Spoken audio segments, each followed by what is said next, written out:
morning. It's 8 o'clock. It's June 13th.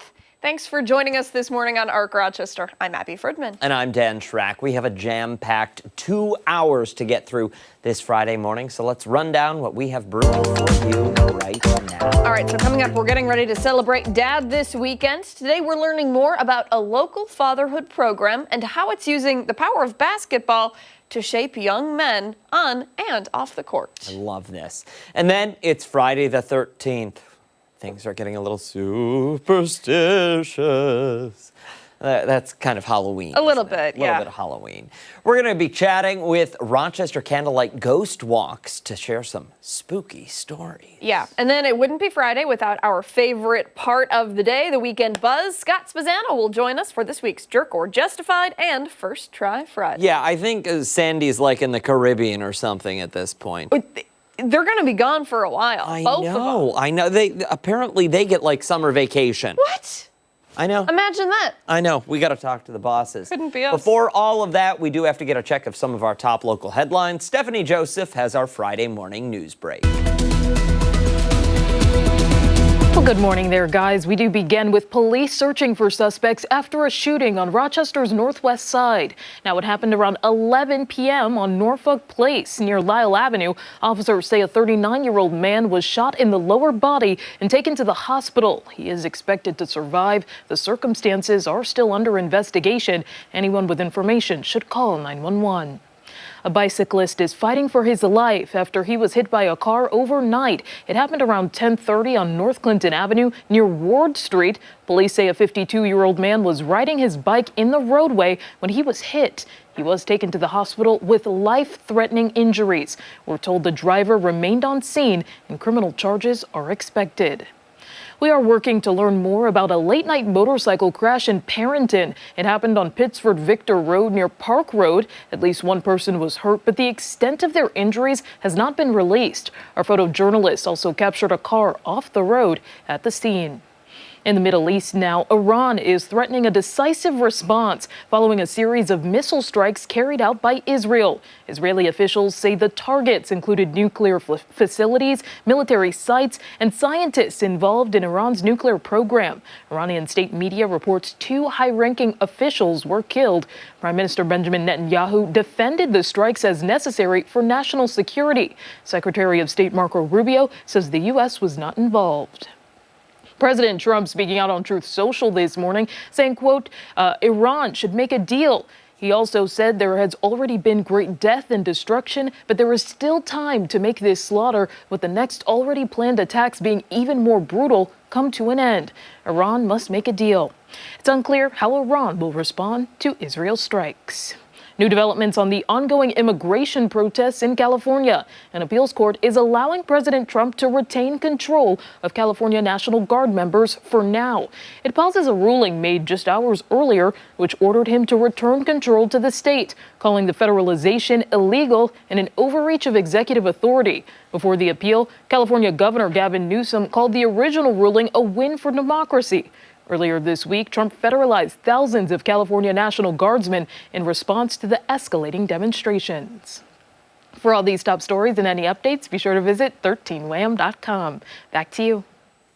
All right, Steph, thank you. We'll get a check of the forecast now on this Friday. We're heading into kind of a mild weekend, Dan. Yeah, a little bit of a bummer, but that's okay because rumor has it by next week it's going to be feeling like Florida out there. Humid, hot, and some thunder showers. Meteorologist Marty Snyder with us now with what we can expect as we make our way toward the weekend. Marty? Yeah, we're going to see those numbers move. Yeah, especially next week. I think a nice warm-up is in store, probably a little more humid by then. And today's actually going to be a cooler than average day. We're starting off with a little bit of cloud cover passing through, but you can see some variability to the cloud cover at this point. So there will be some breaks of sun working in. We're mostly in the 50s right now across a lot of the area, a lot of mid-50s out there right now. And I think for the longer term, we'll only get back to about the upper 60s for highs, so staying a little bit below average for temperatures today. But at least some breaks of sun work through with quite a few clouds overall. overall. And with the breeze out of the northeast, that'll be one of the limiting factors really preventing temperatures from moving all that far. So upper 60s today. Risk of rain does increase a little more as we head into some of the late evening hours overnight tonight, maybe very early tomorrow morning. And then for tomorrow, a lot of that rain pushes south and away. And still, even as we head through the weekend, both for Saturday and Sunday, that slight risk of a shower is there. It remains very low, but still that chance is there even into Father's Day itself. And then as we head deeper into next week, those numbers start to move pretty well. Some upper 70s by Monday, probably 80s for highs for the middle of next week, becoming more humid then as well. So again, a much more summer-like feel as we head deeper into next week. But today, just kind of a cool day, but at least some occasional breaks of sun work in. So overall, not too bad of a day coming up for us for today. Listen, I'm okay with all of it. Really? You're shaking your head over there. Oh, no. Oh, okay. No. That, like a happy shake of the head? Yeah. Like, Yeah, that's okay. like a... Yeah, it could be a whole lot worse than what we're going to see. So we'll look at it that way. Yeah, and we have waited far too long for some humidity, and we're long overdue at this point. It's true. Yeah. And listen, summer, it's right around the corner at this Yeah, a point. couple days away. Yeah. Handful. Yeah. 6. All right, thank you, sir. We appreciate it. Sure. Hey, let's go off the top now and start with some of the topics that have piqued our interest this morning. I'm going to start things off today. There's an old dining trend, I guess, that's making new waves on social media, and depending on your moral compass, it's either genius or pretty disgusting. It's called Eat and Return, and this is how it works. So you go to a restaurant, you order a full spread. I'm talking shrimp pasta, burgers, even drinks. You eat most of it, and then say, send it back. Claim it was nasty. Get a refund and walk away full and free. Take a look. You guys, I just had a table, sit down, order 2 entrees, 2 drinks. I went up to the table. How are you guys doing? How's everything tasting? And the girl's like, this is nasty. I don't want it. Mind you, the burger's half eaten, all the fries are gone, so she gives me half a burger back. And I'm like, you know what? Okay, she didn't like the burger, that's fine, she liked the fries. So I take it back, take it off the bill. I'm like, do you want anything else? And she's like, yeah, I want a shrimp pasta like the one he has. And I'm like, okay. So I go bring in the shrimp pasta. I take out the shrimp pasta to her. I go back to the bar where I belong. And then I let them eat their food. And then I go back and I'm like, how's everything tasting? Is that better for you? And then the guy's like, I don't like my shrimp pasta. Mind you, the shrimp pasta's half gone. There's 3 noodles on the fucking plate. And I'm like, oh, that's weird, but okay, I'm gonna obviously take it off the bill. So I grab the plate and I go back into my manager. Hey, he doesn't like this. Can you also take this off the bill? Then I go back to the bar. Then I go back and I'm like, hey guys, so how's everything tasting so far? And the girl's like, I don't like this. The shrimp pasta she ordered, she doesn't like. Mind you, the pasta's gone. And I'm like, okay, that's weird because it's like the 7th plate you guys have ordered. So I take it back and I tell my manager, you know what? They've returned every single plate, but they've ate almost all of it. This is not a buffet, by the way, okay? We don't work at a buffet. And my manager's like, okay, so she takes it off the bill. Then I need to catch my breath. Then they're sitting there laughing at me. Every time I pass by, they're like, and I'm like, are you joking? Like, they paid like $20 in total and they ate like 7 different meals. And I'm just wondering, like, is that normal? Like, do you guys do that too? Like, when you guys go to restaurants, do you guys order a bunch of meals? Because you're like, might as well just, like, eat a bunch and then, like, return it? Like, why is this the norm? This happens so much. This poor girl. No, I'm sorry. not the norm. She's going through it. You heard that server say that the table ordered like 7 items and returned every single one after chowing down, and then they had the audacity to return their nearly clean plates. Look, I get it. I get it. Times are tight. Inflation is real. But unless your food came with a hair or Band-Aid in it, finishing it and then demanding a refund, that's not a life hack. That is theft. It's theft. And now restaurants are stuck. Do you comp the meal to avoid a Yelp meltdown? Or do you defend the dignity of your shrimp scampi? Let's be honest, people. This isn't about customer service. It's about scamming with a smile. And it's happening everywhere. New York, California, the UK, Australia.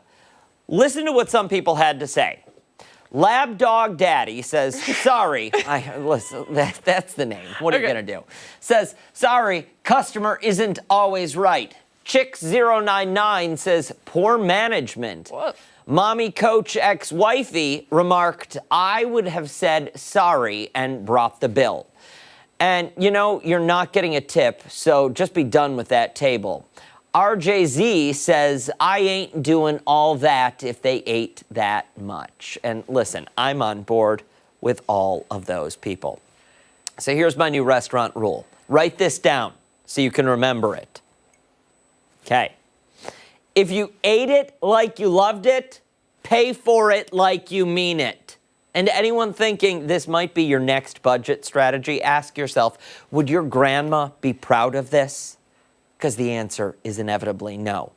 My grandma, though, she was all about the free creamers and Splenda and napkins that were on the table. And they wound up in the glove box Of course. of the car. Where else would they go? Just in case Bottom you of the needed... purse, too. Yeah, just in case you needed Splenda when you were, I don't know, at church.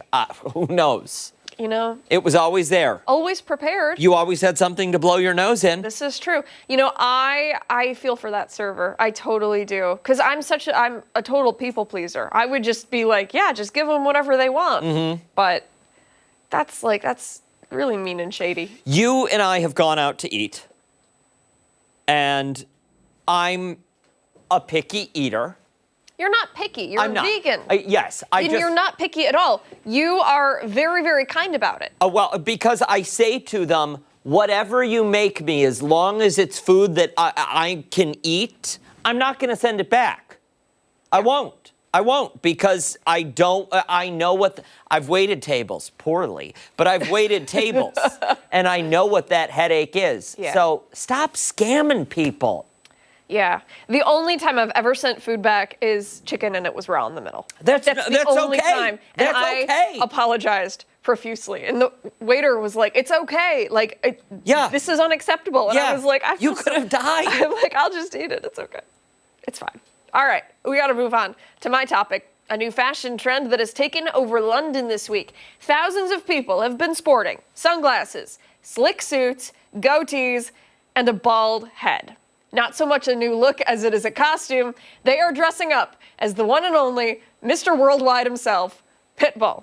Pitbull. Yeah, the rapper, singer, pop star is performing at the O2 Arena this week. And That's what he sounds thousands like, right? of fans, not really, no. Thousands of fans have dressed up like him, and they are drawing on goatees and putting on their bald caps. You can see some of them right there. She doesn't have a bald cap on, but a lot of them do. So this trend all started back in 2021 when fans started dressing like him kind of as a social media prank. There were maybe like a dozen who were brave enough to do it. Now, though, it's clearly a movement. Almost an entire arena dressed like him. The twist here is most of them are women. They have been lovingly referred to as pit bells, and they're showing up in full force. The goatees are immaculately drawn on. The women are showing up hours early before the show. You saw it there, snapping photos, making sure those bald caps are on just so. Some fans who traveled all the way from Scotland to London spoke with journalists at the Associated Press and said the women are more brave than the men. They aren't exactly shy about dressing up like this. That being said, there are men who participate in this Pitbull look-alike contest, so don't worry about that. Mark McLean. Oh my gosh! You're totally right. Halloween next year. All he needs is my a goatee gosh, and that's some it. aviators. And he grows one when he's on vacation. He can grow a beard. Okay, so Pitbull is fully aware that all of these people are dressing like him. He says it's amazing. He says it makes him smile. And he also says his dress code or these outfits that he wears are actually based on his mother's influence. She pushed him to be a gentleman on stage. He said he keeps that in mind, but he also isn't afraid to get a little naughty while also staying nice. I don't know what that had to do with his mom, but hey, I'm just quoting him. Okay. The videos of the show are amazing. All of these pit bulls kind of moshing in one giant bald mass. The London community bonding over Mr. Worldwide, maybe spreading some international love, which is one of his songs. Why As this takes off. why are we calling him Mr. Worldwide? That's what he calls himself. Oh. Well, it's not funny if I have to explain. I'm sorry. Ashley, did you find it funny? Yes, I did. Okay. What song of his would I know? Because I know some. Okay. Okay. Yeah. I'll play it. Listen, I tried to find some lyrics. I can't put any of them on our TV show. I'm sure. They're a little listen, naughty. I'm all about people getting dressed up and having fun. Why not? Life's too short. Yeah. And you know me, I love a good costume. I don't have a bald cap, though, so I got to invest in one of them. Really? I swear. I think we need to make that happen. Rochester Pitbull edition. I can give you some pro tips. Yeah, Mark's pro tips. He can take you to his barber that he goes to. Listen, My husband goes to that barber too. Really? Yeah, they go to the Is same he playing the same long game with your husband? Your husband's got hair. He does. He hasn't lost a hair since birth. This is true. He's got a lot of hair.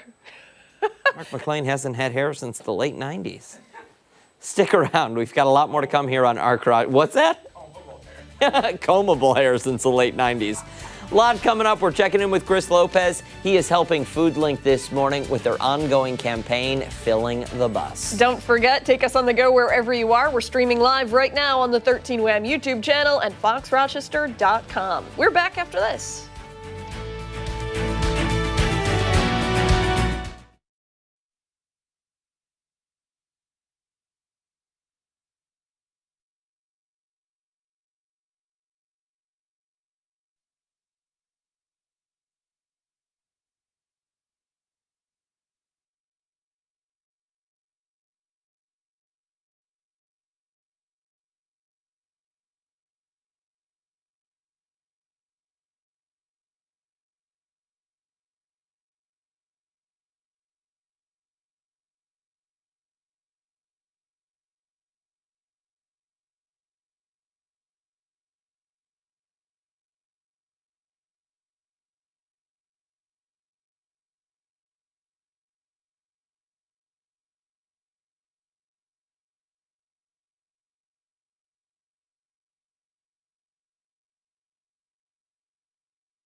It's nice, right?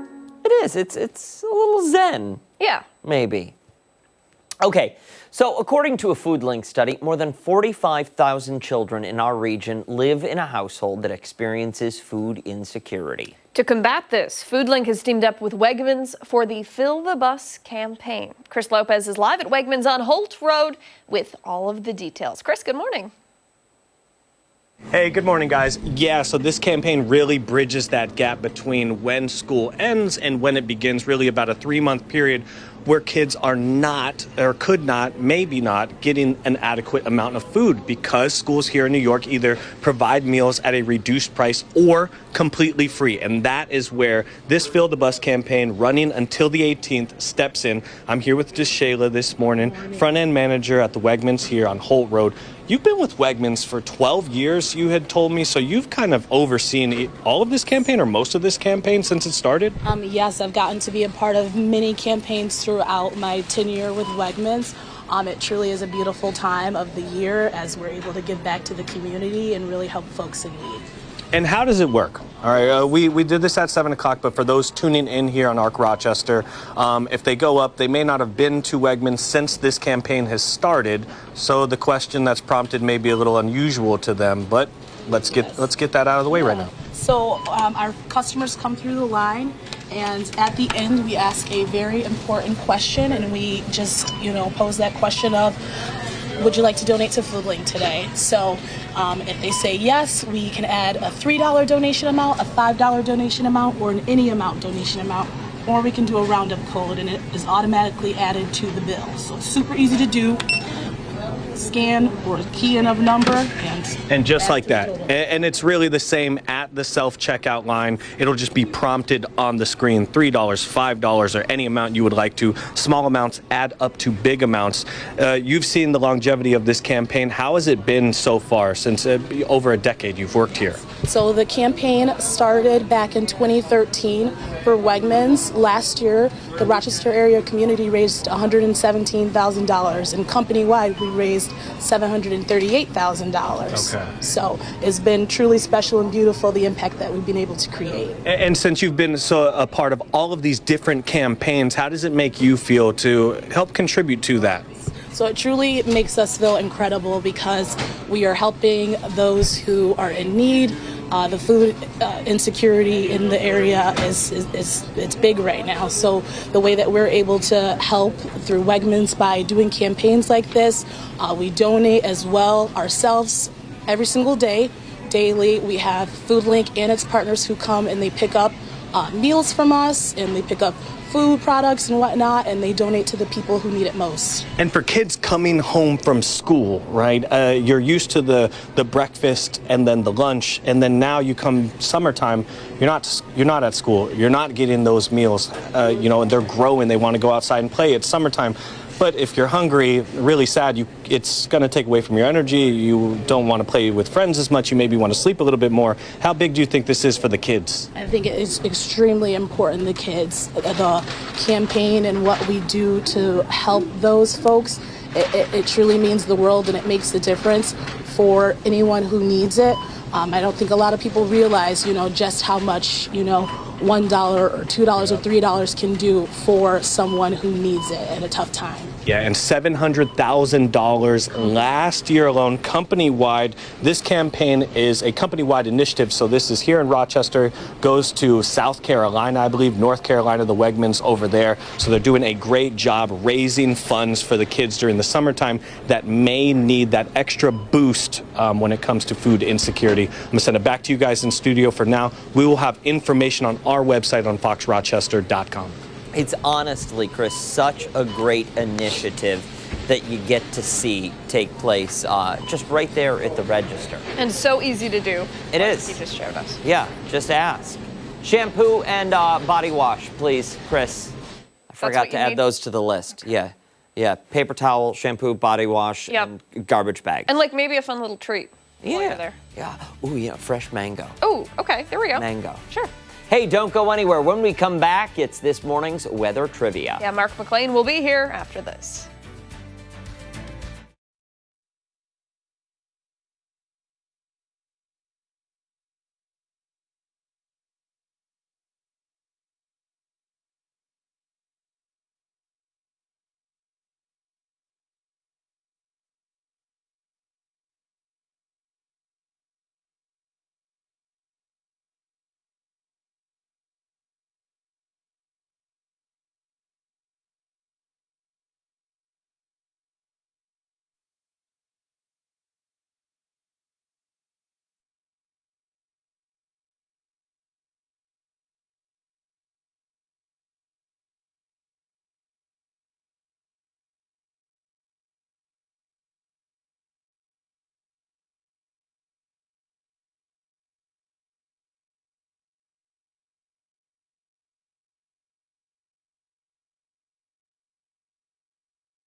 okay? Yeah, welcome back. Meteorologist Mark McLean is goodness. with us right now. Abby can't keep it together. I am perfectly Her mind fine. is so many other places. Can we put the stitches back in this football, please? I am the Here. only one that is working today. Both Okay. of you guys Okay. acting insane.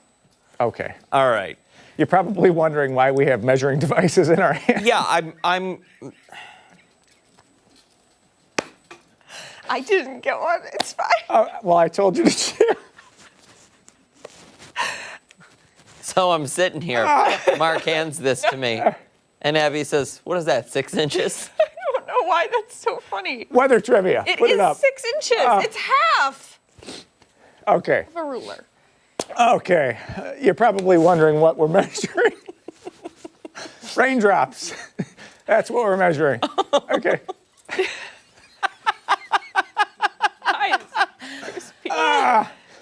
Trying to be funny. We have some showers in the forecast late today. Okay. Have you ever wondered how big a typical raindrop is? Right? Oh, Like you see the splat in the top of a swimming pool or a puddle. sure. Or the lake or wherever you're at, the pond, and you ever wonder, they look, I'll say this, they look a lot bigger than they actually are, okay? So the choices are 0.5 millimeter, 1 millimeter, 2 millimeters, or 5 millimeters, okay? And I brought these out just so that you could see, if it's been a while since you've looked, you've got the metric side, the standard side. But look how small a millimeter is. I don't know if we can get a close-up of any of these pictures. But even if you got up to 5 millimeters in size, it's still a relatively small distance. And you're way down here on the list. When you see those splats in the puddles, it looks like raindrops are huge. Especially during a thunderstorm or something like that. You're watching it. It sounds like canned hams hitting the roof sometimes here at the station. It's raining so hard. What are my options again? They're up there. 0.5 millimeter, 1 millimeter, 2 millimeters, or 5 millimeters. Okay. Okay. All right. We're going to have that answer coming up on ARC Rochester at 9. That's also posted to Facebook if you want to take a chance at it right there. Just a fun little look at precipitation for our Friday, and hopefully it doesn't precipitate on you if you've got the old clubs on your back this afternoon, right? 60s out there, upper 60s, looking pretty good for our Gulf forecast. A little bit of a breeze out of the northeast, keeping us a little cool, and that's going to be the theme heading into the weekend too. So Saturday it looks mainly dry. If you're south of Rochester, I think that's going to be the best chance down towards the southern tier of seeing a shower. Temps in the 60s and generally cloudy for Dad on Sunday. Just the chance of a brief sprinkle or two. I just don't see it as a issue if you're getting together for Dad on Sunday. Or sneeze cast by Dr. Hartle's office. It's still that grass pollen down at the bottom that's in that high count. The tree pollen's low, the weed pollen is low. So if you're reaching for the meds, the over-the-counter stuff, that's the reason why for today. 56 for you, that east-northeast breeze at 9, and that's keeping the dew point down. It's keeping the temperature a little bit down as well, but so far so good in terms of any showers out there. The radar just shows clouds, and that northeast breeze, that's going to keep us cool. Now that boundary to the south, down towards D.C., it's going to be in the 80s, 90s again today. Some of the areas in the central or mid-Atlantic there staying a little bit warmer than normal, but that boundary is the focus for the weekend. And notice again how a lot of this stays south of Rochester tonight, but overnight tonight I do think there's at least a chance up this way that we get a shower or two, but a lot of that activity is going to stay down in Pennsylvania for the weekend and kind of drift off to the east. So lots of clouds this weekend, but not a lot coming out of those clouds. And this is what we're talking about next week. How about this? Ready? Ready for a little warm up? Ready for 80s? Sure am. A little bit of humidity in the old forecast. Down the road, the extended forecast is going to take us out of the 60s and put us back in the 80s by the middle and end of next week. Some isolated thunderstorms are going to be a possibility, but this is that almost the air mass kind. You go down to Florida, the sunshine is so strong it just boils up the atmosphere. You get some passing showers and thunder in the afternoon, but no big deal there. And one cool thing, we got an update on our Muddy Paw dog from yesterday. We're going to have the Muddy Paw dog update for Ellie at 9 o'clock. You won't believe, we couldn't even tell what color the dog was yesterday. No. So we're going to have that update, and we're going to have the answer to the trivia coming up. All right, we like that. And look at this. 6 days, 15 hours, 30 minutes, and 6 seconds to go. And then visible day length goes down for 6 months. Just trying to lift everybody up here. Well, no, because on that day, Yeah. In 6 days, 15 hours, 29 minutes, and 51 seconds, that's the longest amount of day length It we're is, gonna have. and it's an easier memory for me because our anniversary is the day before, so it's the shortest night The 20th? of the year. Yep, 15 hours and 23 minutes of visible day length on the 21st. How do you like that? The What do overnight? Go ahead. we have to, no, I was told please wrap. Is that a wrap? Yep. Oh, yeah. Yep. Okay. Wrap it up. Get out of here. Hey, don't go anywhere. We've got a lot more to come right here on ARC Rochester. We're back after this.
Thanks so much for sticking with us here this Friday morning on ARC Rochester. It's time to take a look at some of the stories that have people talking this morning with trending.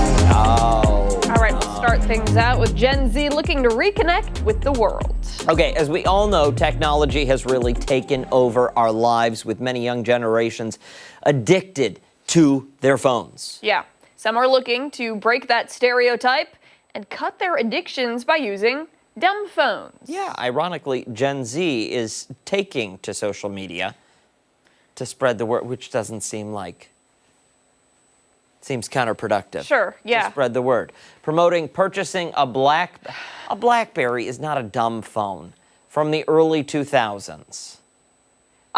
People are taking to sites like Facebook, Facebook Marketplace, eBay, and the black market in search of BlackBerry phones to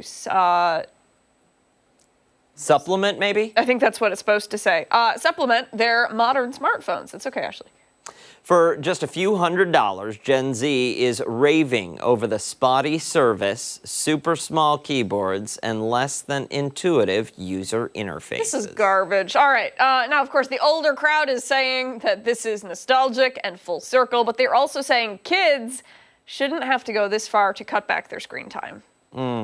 This isn't the first way Gen Z is sporting the retro trend. For months, Walkmans, iPods, and digital cameras have all sparked a comeback.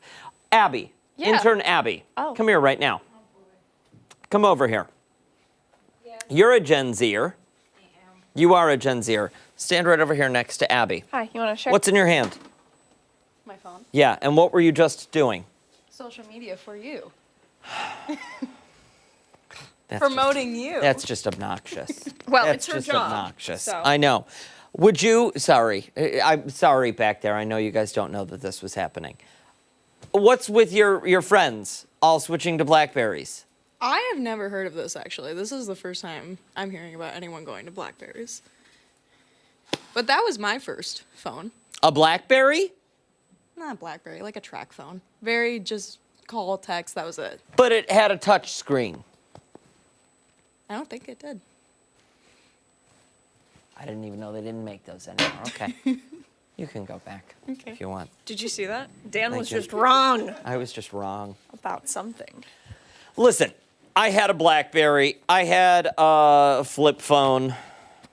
I had a Motorola, not flip phone, but where all you could play was Snake. Snake. Yes. No, I like this so much. I have two. Oh. Well, mine's dead in my bag. The government still use Blackberries? I think so. All right, being told we have to move along to another trend that might seem a little cryptic. People well under 40 are creating their own funeral photo montages. I thought about this earlier. What? The trend stems from a recent video that has now gone viral. It shows two best friends in their late 20s hanging out while showing one another a homemade in memoriam slideshow. Yikes. The slideshow is full of pictures, dramatic music, touching tributes, and heartfelt messages. This is bleak. Now, while it's a bit morbid, one of the girls goes on to explain that the idea for the montage stemmed from recent personal events where her cousin was in a serious motorcycle crash and almost lost his life. That incident made her realize just how important it was to plan ahead and inspired her to take control of her own legacy. People have seen the video and took part to make their own. Others say they would never do it because they could manifest their death. You're not going to manifest your death by doing this. It's a little bit morbid. Nothing wrong with planning ahead, but I don't think you need to write your own obituary at the ripe old age of 20. Yeah. I don't think you need to worry about putting your in memoriam together unless you are taking part in risky behavior. Yeah. That just seems kind of silly. What I do think is okay is telling a good friend or colleague what photos are and are not acceptable if something happens, if you go missing or, I don't know. You end up on the news. You end up on the news. You say, these are the photos. I have a book at the bottom of my desk drawer of acceptable photos you're allowed to use. Along with my fingerprints and a clump of my hair. And, Yes. And and what is the rule? What is the number one rule? Come on, you know it. I have to cry. No, the other number one rule. Only flattering photos. No, the other one. All right. What is The it? most important one. What one? You can say my height, but not my weight. Oh, absolutely. You see, I wouldn't even think to put the weight in there. Okay. Wouldn't even think What to a put the pal. weight in there. All right, let's get to our final story. If you are planning a trip down under, you may want to pack your holy water and your garlic. Yeah, according to a recent article, Australia has a considerably large number of people involved in a secret society of real vampires. Oh no, it's known as the Vampire Court. Aussies from all sorts of walks of life take part in this community, some of which include mobsters, doctors, politicians, and musicians. Too many of its followers, the lifestyle is about survival. What? They do take part in drinking real human blood. They wear surgically enhanced fangs, dress in gothic outfits, and bite their lovers. Now, when it comes to blood, you may be asking yourself, how is that possible? A donor will willingly offer their blood to one of these vampires after both taking medical tests and following other precautions. I'm feeling sick. Yeah. Many have said blood drinking is for arousal. Others say it's needed for their energy. Hey, we gotta stop. Yeah. Wait, could you scroll back back. up? I'm sorry. The society is. Very secretive, and those who are involved live normal lives outside the group. See, I find that hard to believe because we said they have surgically enhanced fangs. Nothing about that is normal. If my doctor comes in and she has fangs, I'm out. I'm just gonna be like, well, this is obviously. I'm gonna say, listen, I'm not paying the cancellation fee, but I gotta go. Yeah, it's a non-starter. And then what if your doctor says we need to do some blood tests? little blood work. We can do it right here in the office. No. Why are some people just so strange? I don't know. Like, come on. Don't have the answer. There's reality and then there's that. We're vampires now? I think they've been around for a while, though. Hundreds or thousands of years. Something tells me, though, Abigail, this seems like something that I could eventually see you into. You gotta stop, dude. No? No! You like the spooky, scary stuff. I do, but You wouldn't want to go hang out with these people? No. Okay, good. It was a test. Okay. I was testing My you. gosh, you are driving me nuts. You are taking everything that I say the wrong way this morning, and I'm getting so mad at you. Oh my gosh. All right, much more to get to this morning on Arc Rochester. When we come back, we'll check in again with Chris Lopez. He is with Foodlink, helping out with their ongoing campaign. Was that okay? Did I say everything right? You did. Great. You did. Hey, and don't forget, you can watch us on the go wherever you are. Arc Rochester is streaming live right now in Transylvania, even, on the 13 WHAM YouTube channel and foxrochester.com. We're back after this.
Welcome back. Happening now in your community, Wegmans' annual Fill the Bus campaign, designed to combat student hunger, is up and running. It sure is. Wegmans has teamed up with Foodlink to ensure school-aged children continue to have access to enough healthy food during the summer months.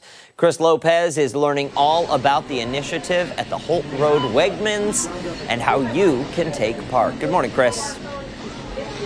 Hey, what's up, guys? Yes, Dan, you hit it right on the head. Healthy food, especially to give kids energy during the summertime, time to play, time to get out with friends, and you need that, you get that with healthy food.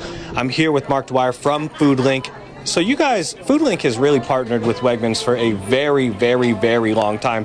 This is just one of the campaigns that you guys do. Yeah, throughout the year, for 45 years, we've been very strong partners with Wegmans. They supported a lot of different initiatives all throughout the year. Point of sale campaigns at the store, providing key fundraising dollars. But in other incremental ways as well, we had our culinary apprentices do some mock interviews with their team the other day. We had a group of Wegmans employees volunteer at our farm just yesterday, helping us build raised beds for the growing season.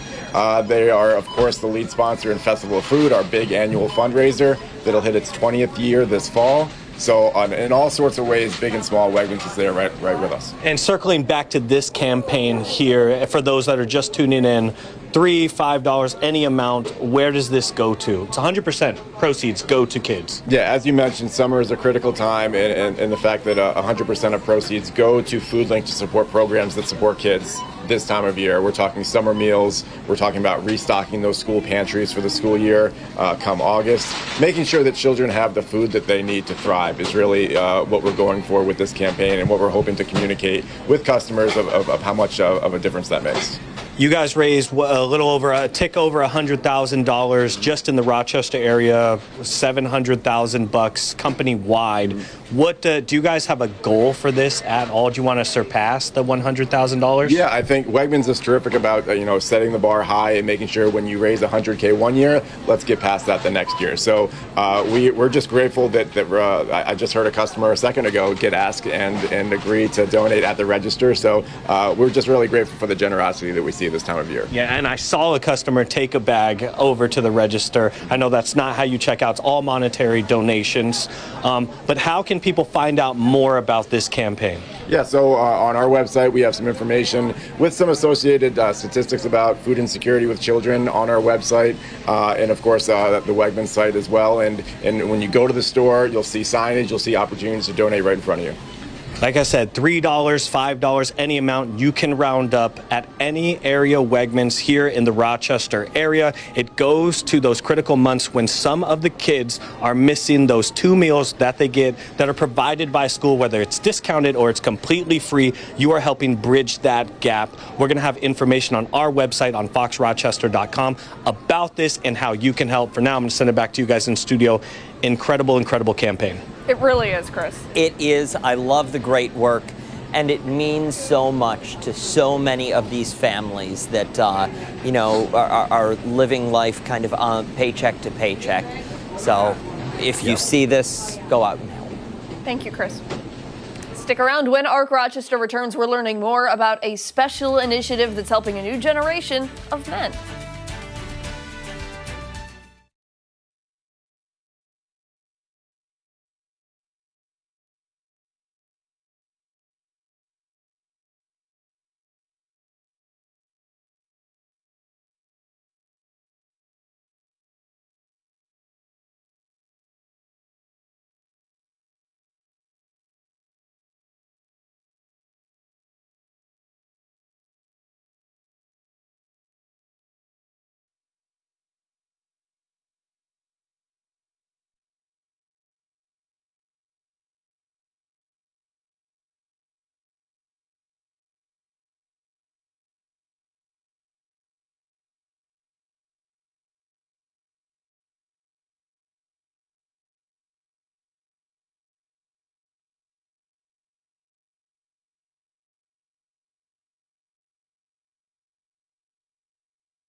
8:50 this morning. Father's Day is this weekend, but for many children, a father figure may not be present in their lives. One local program is stepping in to fill that gap, using basketball to teach young men life skills, discipline, and character. The executive director of Youth for Christ Rochester, Michael Hennessy, and Coach Felix Ortiz have more for us this morning. Gentlemen, thank you so much for waking up bright and early and coming in. We really appreciate it. Thanks for having us. Absolutely.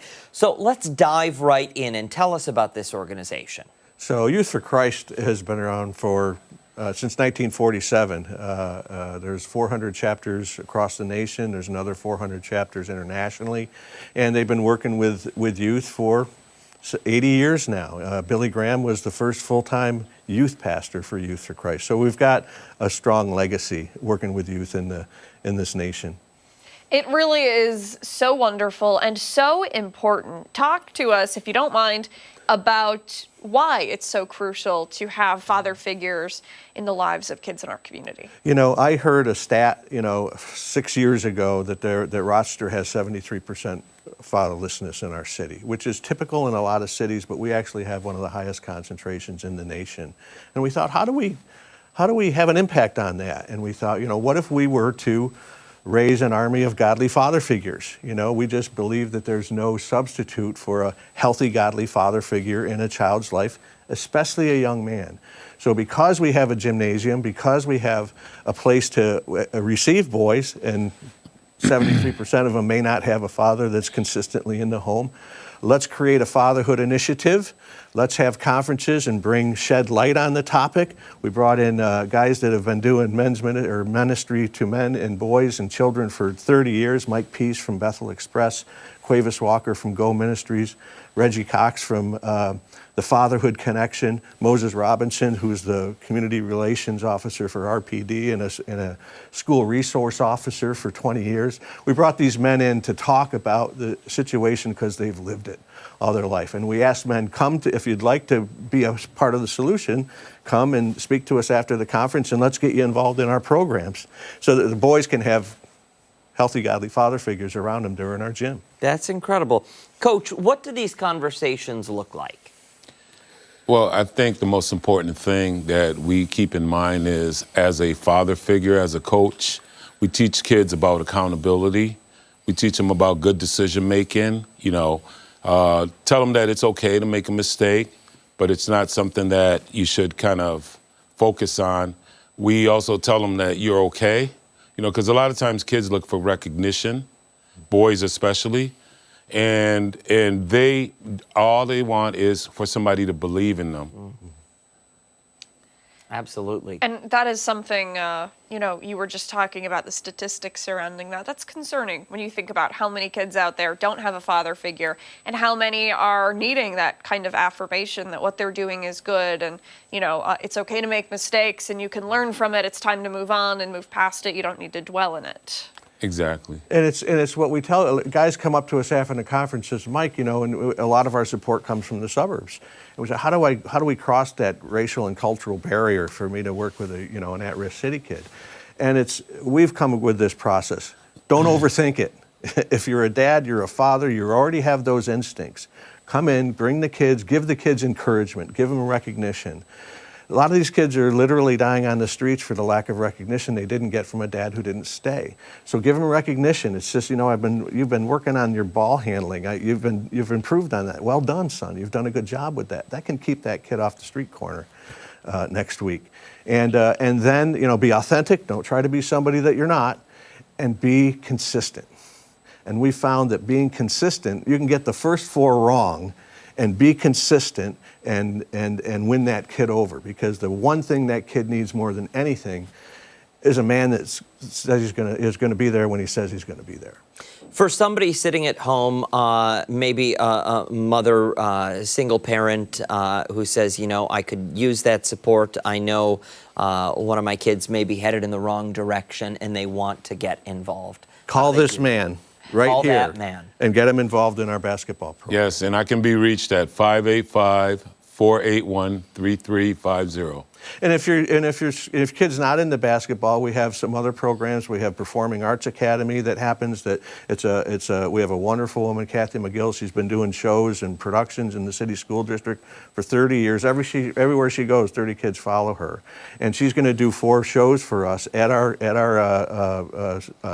meeting space. It holds 240, and we're going to do different shows through the course of the year. So, your kid can learn, if you're not into acting or drama, you can learn costuming, you can learn video optics, you can learn lighting, you can learn how to backstage and do different things. You can learn it's discover the kids' gifts in a performing arts category. So we have things for other kids that aren't in basketball too. We have a middle school girls program for girls called God's Girls. We go into the schools with that to teach girls their purpose and destiny, to give them a focus on something that maybe is better than some of the culture that they're learning from. Excellent. Terrific. Thank you both so much for your time today. We appreciate it. And we'll put all of the information you need over on foxrochester.com if you would like to get your child involved. Hey, stick around. We've got a lot more to come right here on ARC Rochester. We're back after this.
More to get to this morning on ARC Rochester as we continue into the 9 o'clock hour. Stephannie Joseph will be breaking down some of our top political stories. Yeah, she joins us now with a preview of what's ahead at 9. Hey, Steph.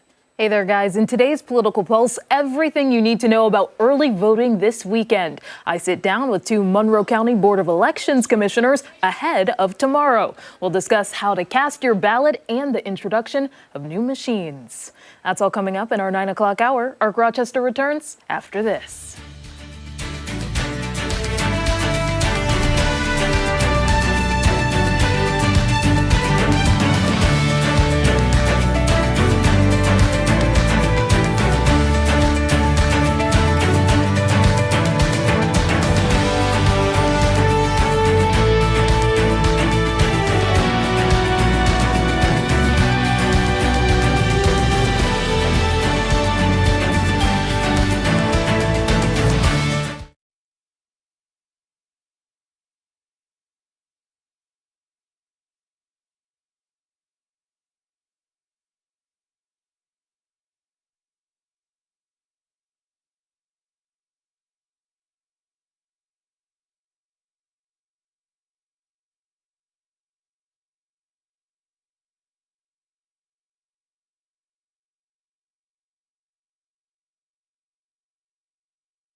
on this Friday the 13th. Thanks for sticking with us on Arc Rochester. I'm Abi Fridmann. I know, spooky, right? Anything goes today. Anything goes. I'm Dan Schrack. That is meteorologist Mark McLean.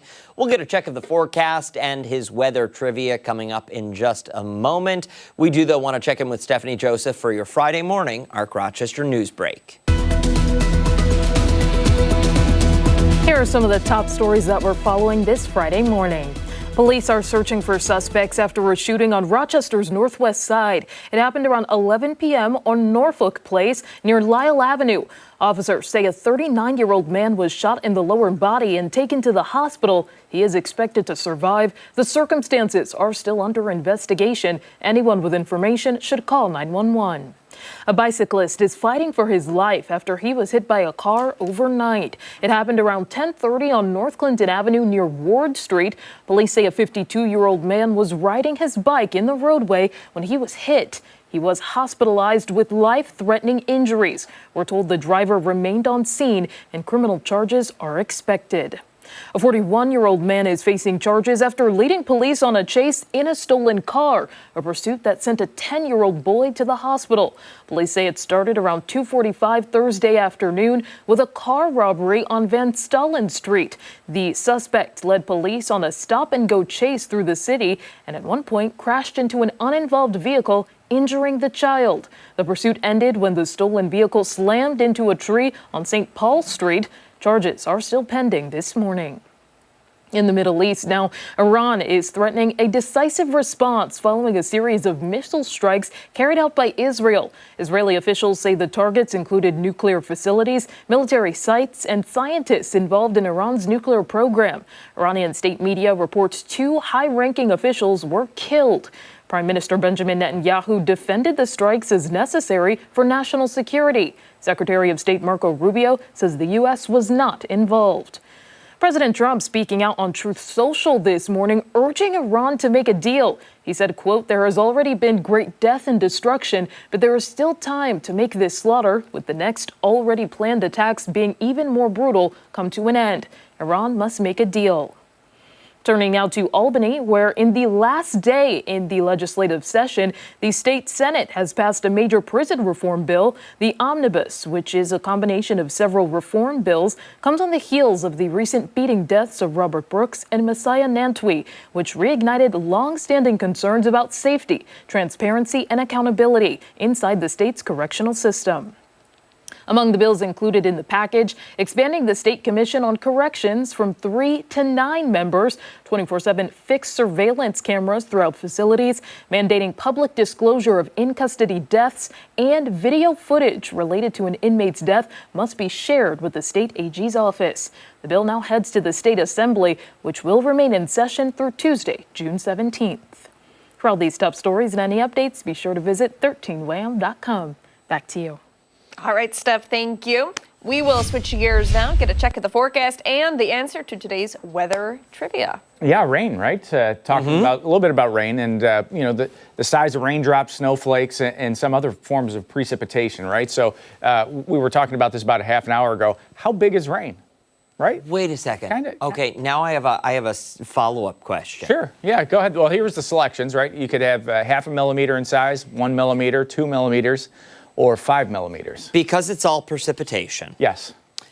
And the raindrop is not forming into hail. That's just falling in liquid form. Liquid. The snowflake is falling in solid form, but it's not like a convective cycle. Right. It's just falling once. Gravity. Is a raindrop and a snowflake the same amount of water? No, because the atmosphere is much colder in the wintertime. So the atmosphere's ability to hold water is directly related to the air temperature. So the colder it gets, it's one of those exponential kind of curves. The colder it gets, the less moisture content there is in the atmosphere. Okay, 2 millimeters. 2 millimeters. That's what you're going with? Yeah. Yep. I'll go with 1. Okay, and 1 millimeter, and you saw some of the other folks that put some answers down. I didn't. The correct answer is 2 millimeters. Wow, Yeah. Daniel. And Look at that. And in the week on a winning streak, right? 5 millimeters, by the way, is like one of those tremendous thunderstorms in the summertime when you walk out and you're soaked instantly. Yeah. That's because those drops are gigantic and they have huge moisture content, okay? You know, when you're at the grocery store and there's nothing you can do, you run with the cart, right? The largest raindrop ever recorded was in Brazil and was 8.8 millimeters in size. This was in the late 90s. It was up in the atmosphere before it reached the surface, so didn't have time to evaporate, so this was almost in the base of the cloud. But 8.8 millimeters, I can't even imagine. Okay, how do they measure this? That is an interesting thing.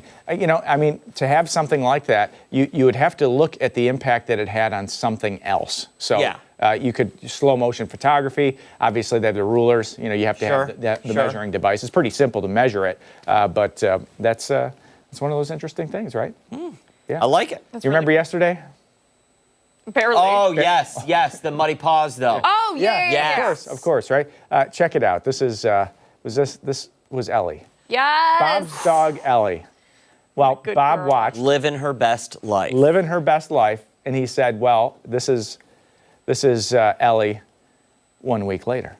Wow. So we had Beautiful. to give today's dog of the day is Clean Ellie. I don't know if you noticed yesterday's dirty dog. Just Ellie. Yeah. Okay. We would listen. Ellie is beautiful either way. We didn't even know what color Ellie was. I know. True. We didn't know what kind of. I mean, was she even a dog? Right.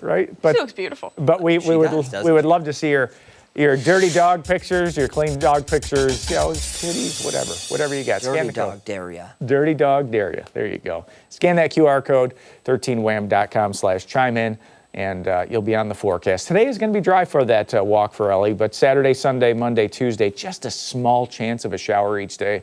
So it could be a little bit of a wet paw out there. And speaking of places that are wet, lake forecast, lake water temperature jumped yesterday. It was in the low 50s.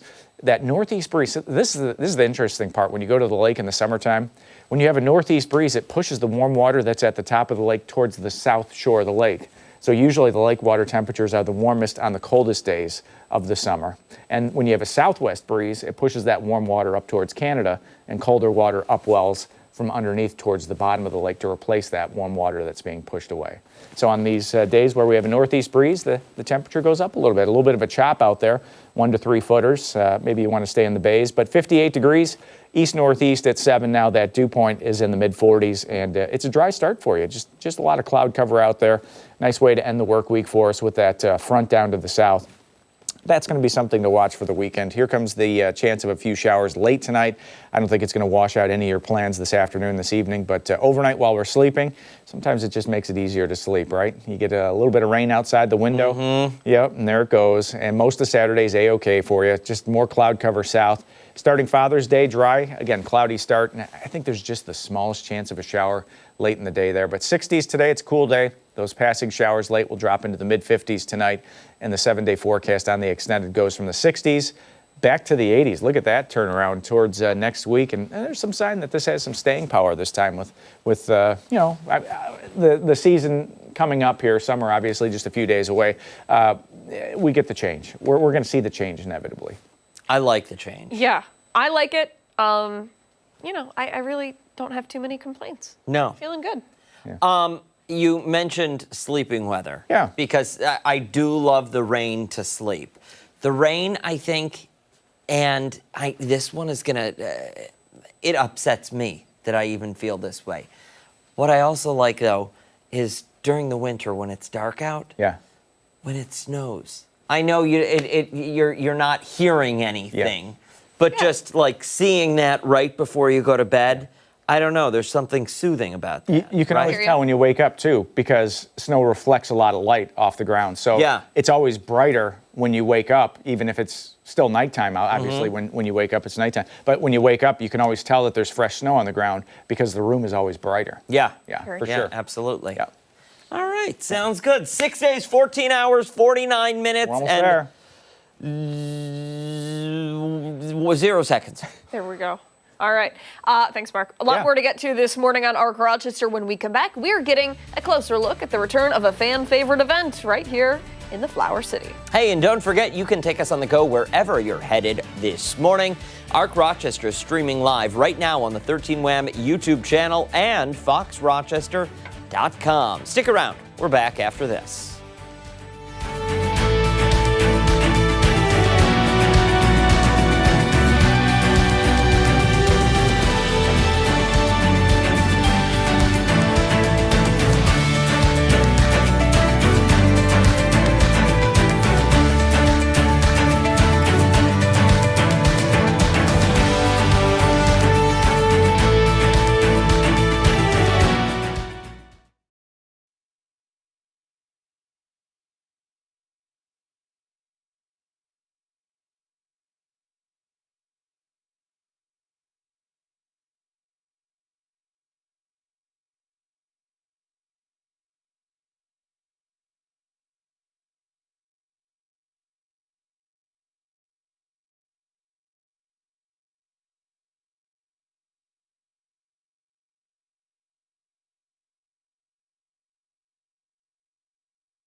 6:14 this Friday morning, and happening tonight, Rochester's Parcel 5 is turning into an outdoor theater for the return of movies with a downtown view. Yeah, grab your blanket and your lawn chair because tonight you can catch the movie Sister Act.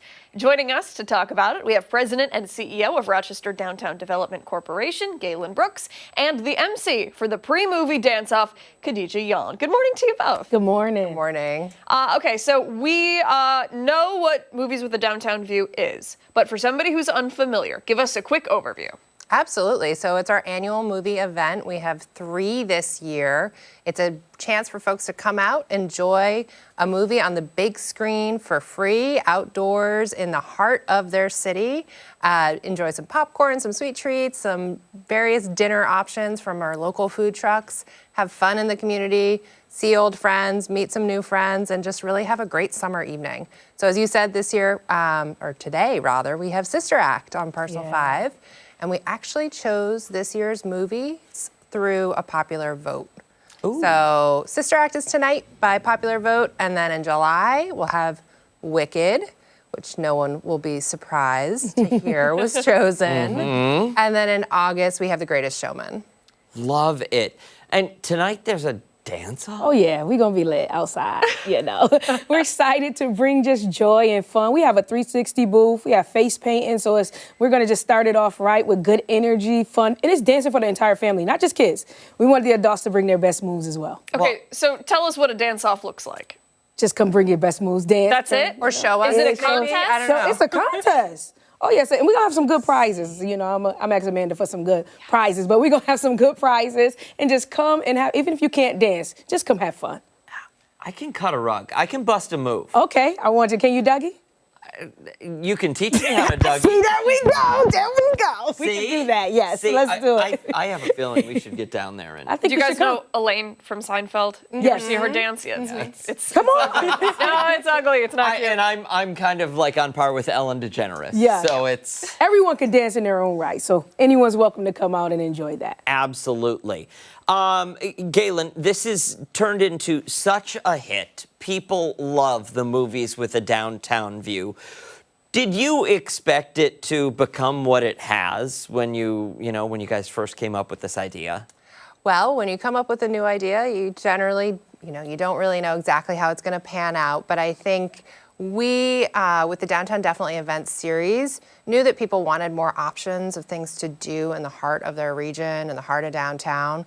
There's such an emotional connection, right, to the center of the city, to our downtown, for really everyone in this area. And so offering more opportunities for people to enjoy it, to come together, to celebrate it, to kind of get to know their neighbors a bit more is something that we've seen embraced and that we had a strong feeling would be successful. But yeah, it's really fun to be able to be a part of it. One thing that I've noticed with the movies that have been voted for this year, I think it reflects that community downtown very well. We have such a strong arts community right in the heart of downtown. All of these movies have to do with singing and dancing and art, and it's kind of a nice nod to things that people are really passionate about here. Absolutely, yeah. It's the cultural capital of the region, and the musical theme is really a very fitting one. So we're happy to be able to do it, and it lends itself to really fun pre-movie activities too. So it absolutely does. Come out tonight and check out Khadijah running a phenomenal dance-off. Maybe you guys will be there. What time? So what time? The movie begins at what? 7? The movie will probably start closer to 8. Okay. When the sun kind of goes down. Okay. What time does what time do the professional dancers need to arrive? About 7. About 7? 7 would be perfect. Yeah. The closer to sunset, the better. Because it's going to be food. It's going to be different options. Like I said, we have the face paint. We have, all types of things going on. So come out and enjoy that before the movie starts. Very good. Do you see expanding this in the years to come, doing more than just once a month during the summer? I'm not sure. We'll see what the future holds. but Okay, we I'm have pushing for expanded- that. Yeah, I get it. It's certainly possible. We have expanded the full program of events this summer. We have 2 series that'll happen in Austin Stewart Plaza. We have our first Yoga on the Riverway event on June 24th. Oh. But there will also be a happy hour event in Austin Stewart starting in July. So we're growing, we're offering a bit more.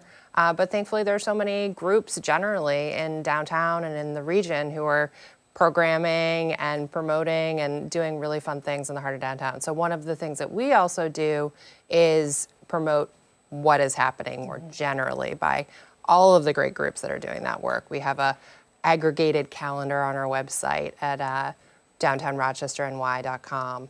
So you can check that out to learn about all the great things that are going on in downtown. Very good.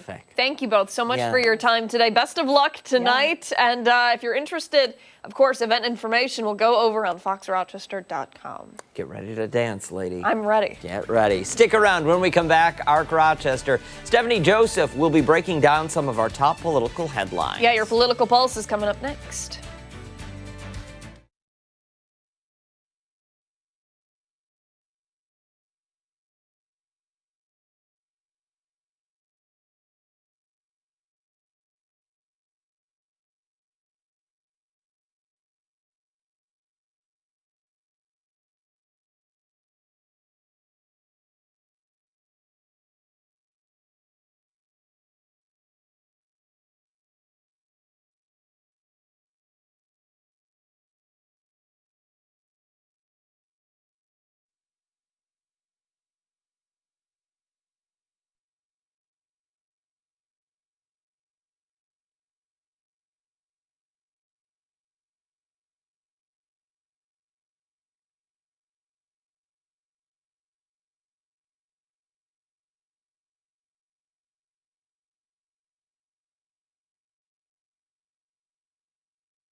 Time for a political pulse check here on Arc Rochester.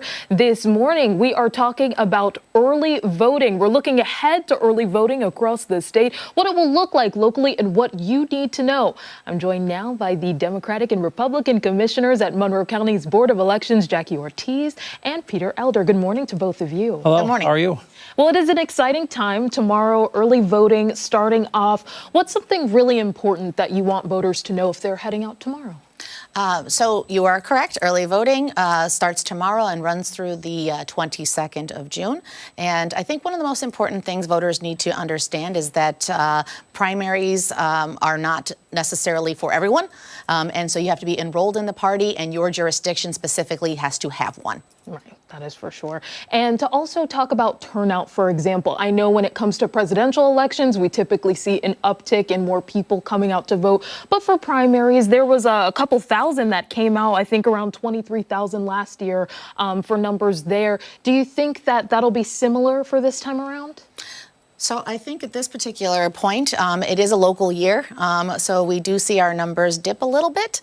So I don't think we'll expect exactly the numbers that we had in last year, but we certainly are always hoping for the largest turnout we possibly can get. Usually in these years, the turnout runs around 20% at the high point, so they're usually one of the lower turnout years we have. So. All right. And for voters that are coming out, maybe they're new to voting, either way, somebody who's experienced, they're going to be greeted with a new way of doing things, the new voting machines. So give us a brief overview. I know we've had you in before and you've previously talked about it, but for anyone who may not be familiar just yet with the new machines, what can they expect? They can expect a very seamless process, I think. We have most of the ballots for this primary are fairly short. Most voters should get through in about 90 seconds. It's a very smooth process going through the machine. Probably the most important things to remember are, one, the machine defaults to English, so don't keep pushing the English button, because just go down and hit start voting if you're gonna do English. And the second thing is make sure that you're comparing the printed ballot to what you've chosen on the screen. And then hit the flashing cast button in the bottom right-hand corner, and that will cast your ballot. Yeah, and another important point being that I also voted recently with the paper ballots, the flipping over, for example, that you won't have to do anymore. Absolutely not. That's correct. All of the propositions and all the information that you need will be on the front screen. I think it'll be very important, even though we have done well over 70 demonstrations throughout the county at this point. If you haven't had a chance to get with us and to actually practice and play with the machine at this point, then we highly encourage people to go to the website and watch the 2-minute video that we have available both in English and in Spanish that will easily walk you through the voting process. And that is great. And as we look ahead to tomorrow, anybody who is wondering, maybe I won't be in the area, for example, but I'd still like to early vote, what are other options available for them to still cast a ballot? Yeah, they can do a mail-in ballot. We definitely recommend that they do that. The last day for them to do that, to fill out an application, will be coming up, but there's still time that they can do that if they cannot get out to early vote. And then, of course, they always have primary day itself on the 24th. Yeah, we have 7 locations that we have throughout the county, again, starting tomorrow. And those will really, again, cater towards the districts that have the primaries that are currently happening in both the Democrat and the Republican parties at this time. Yeah. And then, oh yes. I was just going to say the jurisdictions that the people should know about right off is that you would be a Republican residing in Dechalais or Wheatland, a Democratic voter residing in the city or Brighton. So. Yep. And just to return to those voting machines for just a second, they were tested previously in other areas. What was the response like from users? Yeah, so again, I always like to mention this because I think it's extremely important that, again, these decisions do not get made lightly. These machines are both federally and state certified. We have done our due diligence with that. Although we may be one of the first counties in New York State, we are certainly not the first state to implement this technology. So as part of our discovery process and research, we visited both New Jersey and Pennsylvania that are currently utilizing these machines, and things were extremely positive from all of their voters, their staff, and all of the demonstrations and the elections that we've had so far, both in March, village elections, as well as the school districts in May. Yeah, every machine is fully accessible to voters with disabilities. So there's a lot more machines than we've ever had before out there to give people even more time to get through a machine if there are any issues. And if someone else is taking a little bit more time in one machine, you can just go to another one and go right through. So. And one more question specifically about efficiency. How does having the machines, kind of like a digital format, for example, help with feeding in those numbers and getting results through? I think it is more efficient, but at the same time, I think it's really one of those things where we're really starting to match and catch up with the technology that everyone is already used to, right? We do so much on our phones, we do so much on our iPads and things of that nature. It really is a great opportunity to kind of match up today's technology with these types of processes and really hopefully engage even more individuals that will want to come out and participate. So process is much easier, and it really is kind of that engaging interface that most people are used to anyway today. Yeah, and certainly the write-in interface is much better than it has been in the past. So we're looking forward to that, if nothing else, because we can see how people have written in votes much easier and much faster than we ever had before. So. All right. And my final question for the both of you is for anybody who is just looking for information or just wants to learn more, where can they go? When can they find out about it? So we always encourage everyone to go to our website, which is monroecounty.gov/elections. You will find a wealth of information regarding the new machines, voting, your polling locations, your eligible status for the primary or not. So really, please do go there. If you don't find what you're looking for, you can always give us a call at the Board of Elections. Yeah, use our voter app. That's the other thing. Our voter app is excellent because you can even see the ballot right from home. So, Thank you again to the both of you. Right. Thank you so much. And hey, stick around. We've got so much more to come here in ARC Rochester. We're back after this.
This Friday morning. Thanks so much for sticking with us here on ARC Rochester. So today is a very special day. It's also a pretty spooky day. Yeah, it's Friday the 13th, and at least for some, it's a day to avoid superstitions and just embrace everything scary. Yeah, so we wanted to take part in the traditions this morning because Rochester has some eerie and haunted history. Yeah, for more, we've got the owner of Rochester Candlelight Ghost Walks, Jenny Lynn, with us this morning. Thanks so much for being here. Ghostly greetings and happy Friday the 13th. To you too. Yes. All right, let's get into it.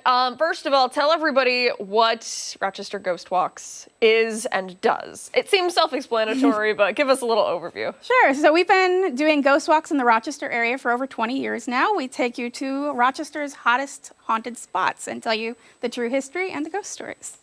I love it. And can you fill us in for somebody who may be unfamiliar with some of the haunted history in our region? Give us a broad overview if you can. Sure. So Rochester is one of the first boom towns in America, thanks to of course, the Erie Canal being built here, High Falls for the hydropower.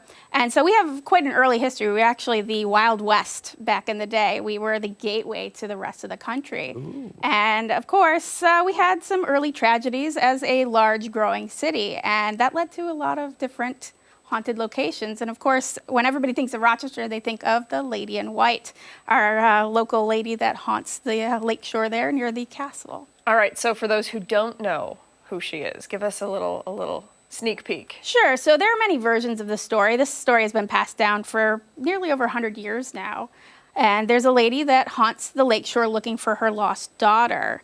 And she's known to go after young men because she believed that a young man had harmed her daughter. So young men, beware if you go down to the lakeshore. Really? Is there particular? Daniel. I know. Are there particular spots along the lakeshore that people should be on the lookout? So everybody thinks of the White Lady's Castle, that little castle-like pavilion that's across from the lake. That is one of the hot spots, but she can travel. She can actually follow you home. Okay, well, I don't need that. I don't need that. That's very cool. Yeah, but it's not just the Lady in White. There are several other stories, correct? Oh, there are probably hundreds of stories here in Rochester. We actually have at least 7 different ghost walks just to address all the different hauntings throughout Rochester. And this one that you are in charge of is one of the most popular ones, yes? Yes. Tonight we have the Ghosts of Mount Hope Ghost Walk. And of course we have Mount Hope Cemetery. It's America's first municipal Victorian cemetery. Very large cemetery and very haunted cemetery. So we tell some of the stories about there and also the Mount Hope neighborhood. For someone who wants to take part in this, first and foremost, who is this right for? What age range? We consider it safe for all ages. We encourage families to come. We encourage couples to come on date night. We tell, of course, local history, which is absolutely for everyone. Everyone should know the history of the city that they live in. And the ghost stories aren't terribly spooky, but they definitely are, pardon me, they definitely are interesting. And if you're not too squeamish, there are a few stories in there of murder and mayhem in Rochester as well. Are tickets still available for tonight? I'm asking for a friend, obviously. Absolutely. We sell them right at the event. Just arrive about 15 minutes before 9. We'll sell them right there to you. Jenny, okay, I gotta ask you, have we ever seen a ghost? I have seen many ghosts. For instance, at Mount Hope Cemetery. When I was younger, I made questionable decisions and decided to sneak in the cemetery after hours, which I do not recommend. It is illegal. But when you're young, you don't always think these things through. Sure. I got locked in, couldn't find my way out, and there was a jogger inside the cemetery that went right past me. I had heard for years rumors that there's a secret entrance for the joggers to come and go after hours because security got tired of letting them out, having to come and unlock the gates. So I go running after this jogger, calling out to the jogger, hey, excuse me, I'm locked in. And they disappeared right into a tree. But behind that tree, nice little hole underneath the fence that I was able to shimmy under. Wow. That's wild. That's a little, I mean, what was your reaction? Were you scared? Is that kind of what set you on the path to the haunted? So I grew up looking for ghosts with my dad in Gettysburg. So this has always just been sort of the norm for me. In the moment, I was definitely taken aback, but I was also really excited to get out without getting arrested. So wow, yeah, that's fair. So a lot of the time, people think Friday the 13th involves superstitions, right? Are there any here? Like, if you walk past a certain house, do you need to like hold your breath or anything like that? The only thing I can think of is the White Lady's Castle. Yeah. It used to be sort of a lover's lane. And of course, she's going to go after couples, the young men in the couple. So the only superstition I know is that young men don't go up to White Lady's Castle if you have ill intentions with a young lady. Well, okay, that's absolutely fair and understandable. For somebody sitting at home, they want to learn more. What's the best website to go to? You can go to our website, www.rochesterghosts.com. We have a list of all of our events. We also give you some free histories and other links to other websites in the area where you can just learn more about the city you live in. Very good. Thank you so much for your time today. We really appreciate it. Super interesting. Happy Friday the 13th to you and to all of you at home. Hey, and don't forget, we'll post all that information on our website after the show this morning. And don't go anywhere, because we've got a lot more to come right here on ARC Rochester, including when we come back, it's a Weekend Buzz. Yeah, don't forget, take us on the go wherever you are. We're streaming live right now on the 13 WHAM YouTube channel and foxrochester.com. We're back after this.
best part of Friday, the weekend buzz. Yes, Scott Spezzano is here. He's stopping by solo while Sandy's off in the Caribbean, or where? She is. Yeah, she's going on a family trip to visit family. She's from Italy. Her parents are from Italy, and her husband's relatives are from Spain. So they're going on a European trip to visit family, with long overdue, I guess. And it's great because now I can get into Word Edgewise. Listen, aren't you disappointed though you weren't invited? You're practically. Yes, I am. But you know, it kind of worked out because she left and I couldn't get either of you guys to help do the show with me every morning. I also get 2 weeks off. Oh, there really? you go. Oh. I had no one to fill in, which is awesome. Oh my, okay, Jeez. you need to take vacation. Okay. And then Sounds good. Then I'll just have to take vacation too. Exactly, yeah. That's nice. Yeah, so that Well, works out. listen, you deserve it. You've been doing it a long time. You deserve to take a couple of weeks. Well, there's something new that's been instituted, and I'm not quite used to it yet. It's that flex time off thing. Now, I know you guys have to schedule your time off. Yes. You're really, really important.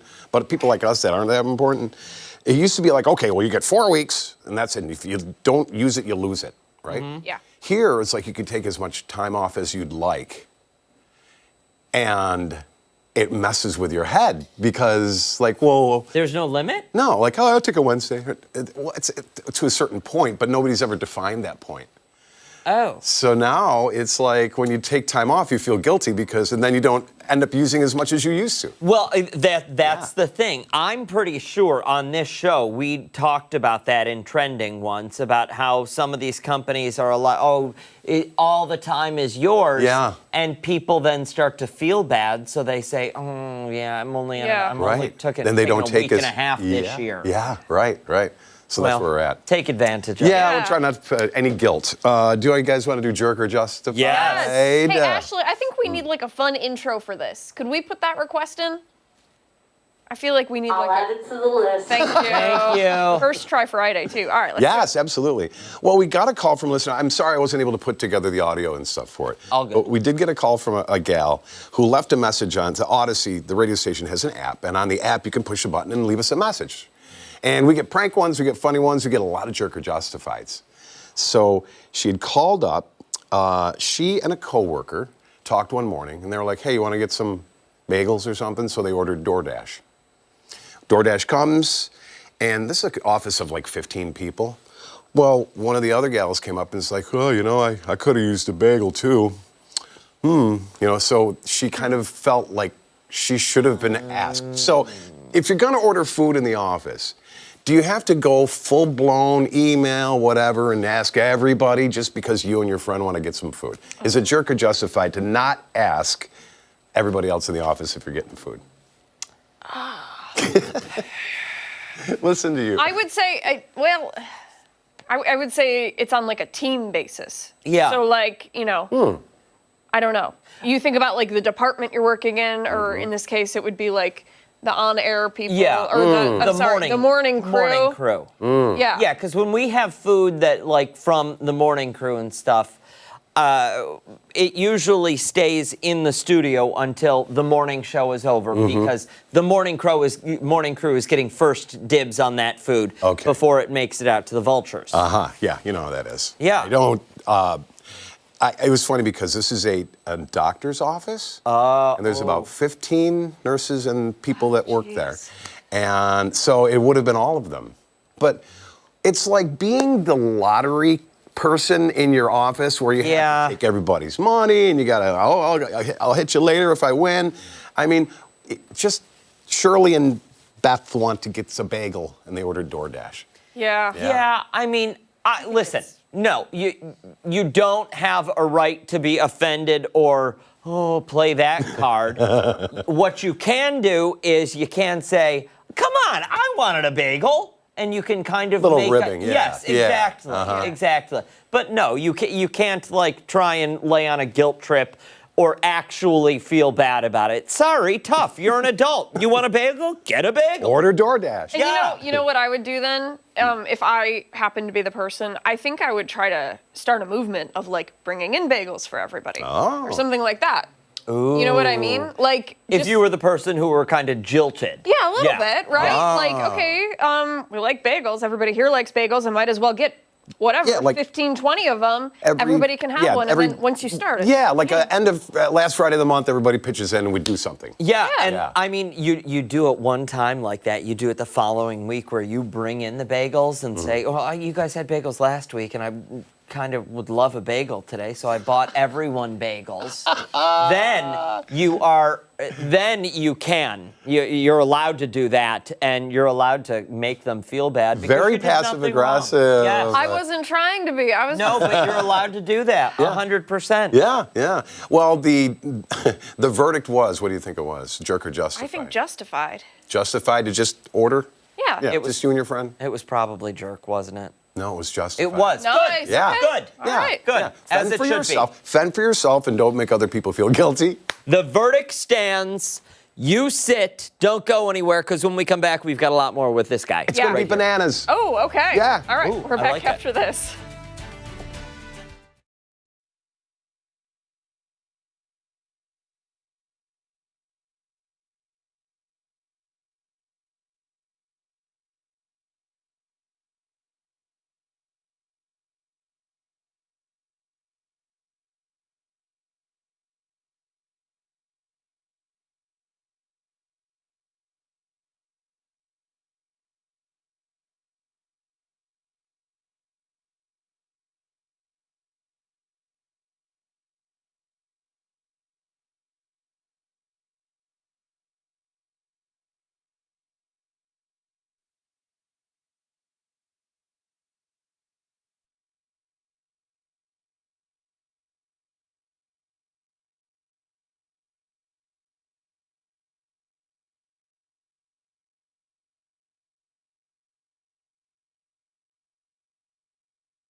Welcome back with the Weekend Buzz, Mr. Big Bucks over here. Whoa. Look at this. What are these, organic bananas? Yeah. Yes. No, they didn't. Well, here's the story. Okay, so today's going to be bananas, and it's First Try Friday.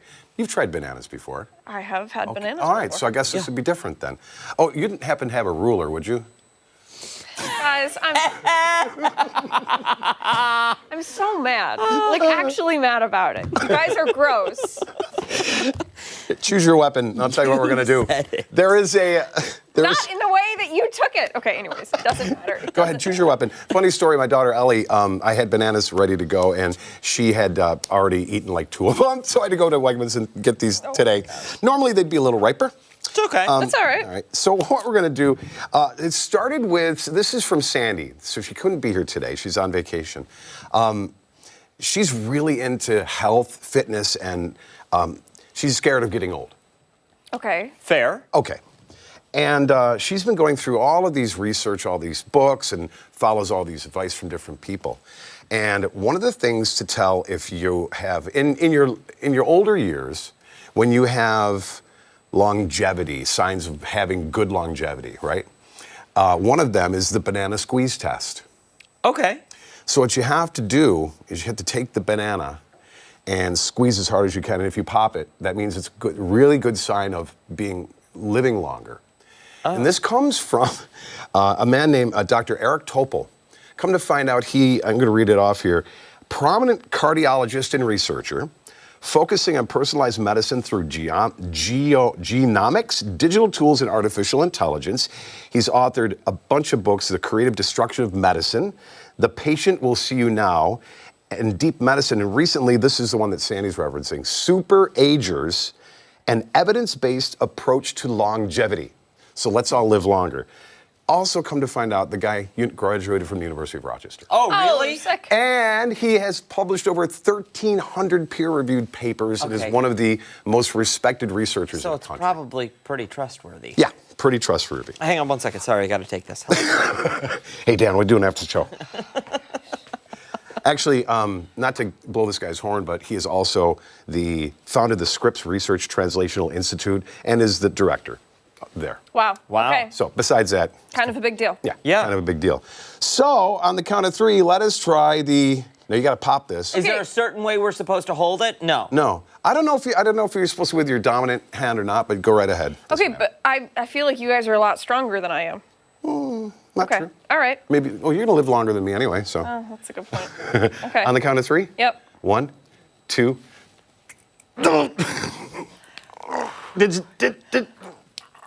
I can't get it. Grunting might help. Grunt. No! Wow, look at you. Oh, look at that. Now you can eat it. Mine's like split. Did it split? Oh, Mine there we didn't go. even. Oh, I got. Oh, Look at that. There we go. Wow. It's banana mush. You know That what? was harder than I thought. You know what's the best? Didn't you ever want to do that? I've always wanted to just Really? ruin a banana. It's like never crossed my mind. But what a thrill. Give it a shot. You know, I'm not eating that. You don't want to know what this table looked like 5 minutes ago. You don't want to know what he gross. cleaned it with a few minutes ago. So, yeah. So this is a little test you can do at home to see if if your longevity lasts. This is not one of the peer-reviewed papers, but he did suggest that is a great indication of longevity. Okay. So we'll get there. I just want to point this out. From what I understand, and I might have dreamt this and thought that it was real, but from what I think I recall from somewhere is that eating an underripe banana, they're better for you than the ripe banana because there's less sugars in them at this stage. I prefer an unripe banana than Do you? an overripe. Really? Can't do it. Unless. Set that down for me. Yes. Pick up that banana. This one here? Yep, and peel it. And peel it? Oh. Is that how you do it? No, when they're too green. Monster! Yes. Monkeys peel bananas from the bottom. Yeah, that's exactly Yeah, how that I was do the it, biting for me. That's the part Well, that's it's a insane. little, again, they were a little green. Yeah. Do you like the ripe bananas or the unripe? I'm going to be honest with you. Banana's like my last choice for fruit. You don't even like bananas? I will eat them, but it's, it's usually like a last resort. If I have to. If I have I to. usually eat a banana a day because, I don't know, they're supposed to be good for you. What do you want, like an award? Don't go anywhere. When our Rochester returns, our final thoughts. We're back after this. Congrats.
like an impressive way. Yeah. Oh, okay. Okay. I think.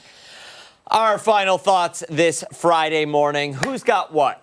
Favorite bits? The banana segment was That's that's fun to still watch. like sitting with me. Is it? You should have joined us. Abby, will you bring those bananas in? I'm somebody who unsqueezed Bring them in. jar. Or the No, one of unsqueezed the ones. unsqueezed ones. Yeah. Yeah. Yeah. There's only one? Okay. Chef, try this. Okay. Yeah. Let's Here we see. go. How Now- long? It's a ripe How long one. are yeah. Yeah, I could. My daughter ate the regular ones. All right, you gotta squeeze it. Pop it. Pop it. It's really it's hard. Yeah. Right? Come on, come on. You're close. It's leaking. Go, go, go, I Beast mode, honestly come on. it's so Beast mode. okay, I got it. All right. All right, there we go. There you go. Yeah. You're gonna live 1,000 years now, I think. Especially if you move to Australia and become one of those vampires. Right. my God. Right, exactly. That was pretty, the ghost walk thing was pretty cool. Ghost walk was cool. Yeah, I think I'm gonna do it tonight. No ladders, Really? no black cats, no nothing though. Yeah. Friday the 13th. No? Yeah. I don't blame them. Yeah. It's all worked out well. Never been superstitious. Or No? Just a little stiff. I picked up on the Rachel Ray thing and threw salt over my shoulder. I always do that. No, Yeah. because then you got to sweep it up. That's right. That does it for us here on Arc Rochester. Make sure to wake up with us again tomorrow, Monday morning, starting at 4:57 on 13 Wham ABC. Steph and Mark will be there later today for 13 Wham News at midday. We'll see you. Bye. Happy Father's Day. Hey, yeah, happy Father's Day.